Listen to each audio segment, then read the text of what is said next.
إن الحمد لله نحمده ونستعينه ونستغفره ونعوذ بالله من شرور أنفسنا ومن سيئات أعمالنا من يهده الله فلا مضل له ومن يضلل فلا هادي له وأشهد أن لا إله إلا الله وحده لا شريك له وأشهد أن محمدا عبده ورسوله يا أيها الذين آمنوا اتقوا الله حق تقاته ولا تموتن إلا وأنتم مسلمون يا أيها الناس اتقوا ربكم الذي خلقكم من نفس واحدة وخلق منها زوجها وبث منهما رجالا كثيرا ونساء واتقوا الله الذي تساءلون به والأرحام إن الله كان عليكم رقيبا يا أيها الذين آمنوا اتقوا الله وقولوا قولا سديدا يصلح لكم أعمالكم ويغفر لكم ذنوبكم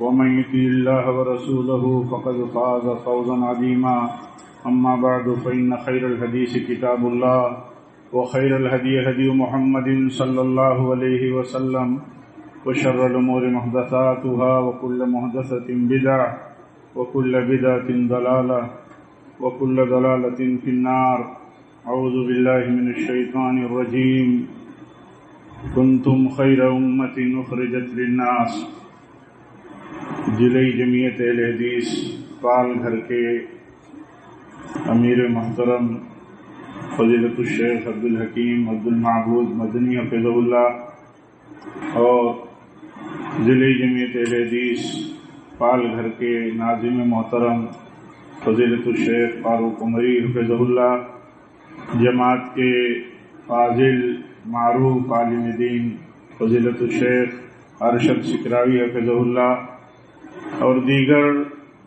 اہل علم حضرات، الاصلاح چیریٹیبل ٹرسٹ اتن کے ممبران و ذمہ داران اور اس کے تحت اس اجتماع میں شریک دینی بھائیوں، بزرگوں، عزیز نوجوانوں، اتن میں ایک کوشش کا جو نتیجہ آج سامنے ہے اس پر کافی خوشی محسوس ہو رہی ہے، اور یہ اللہ کی سنت ہے، جب کوششیں ہوتی ہیں تو اس کا پھل ملتا ہے۔ یقیناً اس کے پیچھے ایک لمبی کوشش، فکر اللہ کی توفیق کے بعد شروع ہوئی، اور آپ سب اور اہل جماعت کے تعاون سے آج ہم اس مقام پر کھڑے ہیں جس کا ہم تصور کیا کرتے تھے کہ ہم اپنی جو ایک جامع مسجد کے قیام کے لیے جگہ کی بات چلی تھی، MOU ہوا تھا، رجسٹریشن کی کارروائی ہوئی، تو آج ہم اس مقام میں کھڑے ہو کر کے یہاں ہم ذکر کی مجلس میں بیٹھے ہوئے ہیں۔ یہ اللہ کا بہت بڑا فضل ہے آپ کے ساتھ، ہم سب کے ساتھ، جماعت کے ساتھ، کہ اس نے ہم سب کو اس طرح ہماری آنکھوں کو اللہ تعالیٰ نے ٹھنڈا کیا ہے۔ مجھے کچھ موضوع جو آپ کی طرف سے دیا گیا تھا کہ موجودہ حالات میں ہماری ذمہ داریاں کیا ہیں، میں سمجھتا ہوں کہ جتنی بنیادی باتیں ابھی ہمارے لیے ضروری ہیں موجودہ حالات میں نے تقریباً اپنے عزیز شیخ ارشد سکراوی حفظہ اللہ کا بھی خطاب سنا، صدر اجلاس شیخ عبدالحکیم مدنی حفظہ اللہ کا صدارتی خطاب سنا۔ میں سمجھتا ہوں کہ ہمارے لیے اس وقت جن اہم اور بنیادی باتوں کی ہمیں ضرورت ہے ان پر کافی باتیں ہو چکی ہیں، ان باتوں کو ذہن میں رکھیں اور برتیں ہیں۔ ہمیں اس طرح رہنا ہے، موجودہ حالات میں ہمیں اس طرح رہنا ہے کہ ہم ہر طرح کے حالات کو جھیل کر کے، ہر طرح کی مظلومیت کو سہ کر کے ہم لوگوں کے لیے نمائندگی کا کام کریں گے، عقیدے میں نمائندگی، اخلاق میں نمائندگی، سماج میں معاملات میں نمائندگی، اپنوں میں بھی ایک نمائندہ اور ایک آئیڈیل بن کر کے رہیں گے، اور اپنے سماج میں جڑے ہوئے بہت بڑے طبقے کے ساتھ، جو ہمارا ایک بہت بڑا نیٹ ورک ہے غیر مسلموں کے ساتھ، ہم ان کے لیے بھی ایک نمائندہ بنے رہیں گے۔ یہ ضرورت ہے، ایسا ماحول بنایا جاتا ہے اور ہم متاثر ہو جاتے ہیں۔ ہمارے ملک میں کچھ طاقتیں اس کوشش میں ہیں کہ ہمیں الگ کر دیا جائے، اور ہمارے اندر بھی کچھ لوگ اور کچھ نادانیاں ایسی ہیں کہ ہم دوسروں سے الگ ہو جائیں۔ یہ دینی سماجی وقت کے تقاضے کے حساب سے بہت غلط موقف ہے اور ایک جذباتی موقف ہے۔ ہم جس سماج اور جس ملک میں رہتے ہیں، یہاں 80% سے زیادہ غیر مسلموں کی ہمارے برادران وطن کی آبادی ہے۔ وہ کسی بھی دھرم اور کسی بھی مذہب سے ان کا تعلق ہے، ہم کبھی ان سے الگ نہیں ہو سکتے، نہ وہ ہم سے کبھی الگ ہو سکتے۔ اس لیے اگر کوئی ہندو مسلم کرتا ہے تو ہمارے ہاں مسلم ہندو نہیں ہونا چاہیے، اس سے بچنا بہت ضروری ہے۔ مسلمانوں کے نام پر، مسلمانوں کے فلاح و بہبود کے نام پر، ان کے ڈیولپمنٹ کے نام پر، کمیونٹی کے ترقی کے نام پر کبھی ہمارے ذہن میں یہ بات نہ رہے کہ ہم علیحدہ ہو کر کے اپنے تئیں، اپنی کمیونٹی کے تئیں سماجی، سیاسی اور اسی طرح مختلف پہلوؤں پر اور میدانوں میں ہم ترقی کا کام نجی طور پر کریں گے۔ ایسا ذہن میں نہیں رہنا چاہیے۔ ہم اتنے بڑے سماج میں ہیں، اس سماج میں ہماری آبادی کا ریشیو بہت تھوڑا ہے۔ اس آبادی کے ریشیو میں ہمارا کام ہے صحیح دین پر جڑے رہنا، دین پر جڑ کر کے دعوت و تعلیم اور تبلیغ سے زیادہ اپنے اخلاق اور کیریکٹر اور اپنے معاملات سے دین کی تبلیغ کرنا، اپنے عقیدے، اپنے مسلک، سلفیت اور اہل حدیث کی دعوت کو عام کرنا۔ اگر ہم یہ سمجھتے ہیں کہ ہم سچے ہیں، یقیناً سچے ہیں، اگر ہم یہ سمجھتے ہیں کہ ہمارا تعلق اس فرقہ سے ہے جو نجات پانے والا ہے، کیونکہ ہمارا تعلق سلف سے ہے اور سلفیت ہی نجات پانے والی سوچ ہے، اور اس راہ پر چلنے والی جو جماعت ہے وہی نجات پانے والی ہے، تو ہمیں اس نقطۂ نظر سے کام کرنا چاہیے کہ ہم لوگوں کے لیے اللہ کی طرف سے منتخب کیے گئے ہیں، یہ فضل ہے اللہ کا۔ تو ہم یہ دیکھیں، ہمیشہ ہم یہ دیکھا کریں کہ ہمارے عمل سے، ہمارے معاملے سے، ہمارے تعلقات سے، ہمارے لین دین سے نقصان جو ہوتا ہے ہمارا اپنا، اس سے زیادہ دین کا، جماعت کا، ہمارے اپنے نیٹ ورک کا، ہماری دعوت کا کتنا نقصان ہوتا ہے۔ موجودہ حالات میں اس لیے ضروری ہے کہ عام طور پر اس کی کوئی رعایت نہیں ہوتی۔ جیسے غیر ہیں ویسے ہم ہیں، جیسے دوسروں کے معاملات ہیں ویسے ہمارے ہیں۔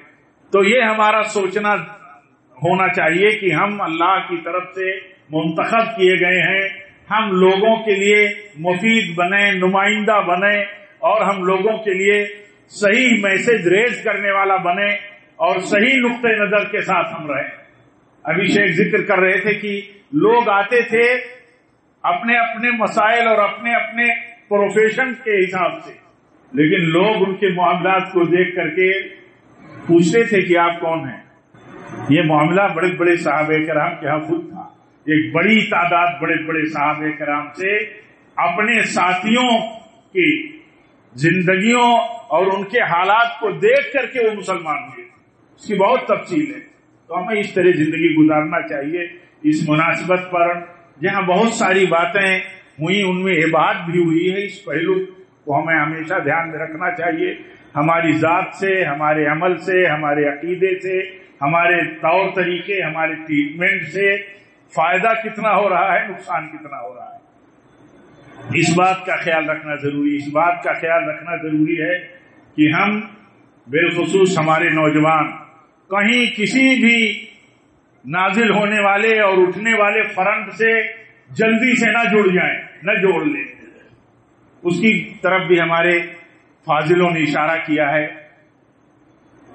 میں بصراحت کہتا ہوں کہ ہم بچیں۔ ہماری جماعت الحمدللہ یہ ہر طرح اور طرح طرح کے مطلب فرنٹ اور تنظیموں اور جماعتوں کے بیچ میں اعتدال کے ساتھ کتاب و سنت پر جم کر کے ہر طرح کے حالات میں صحیح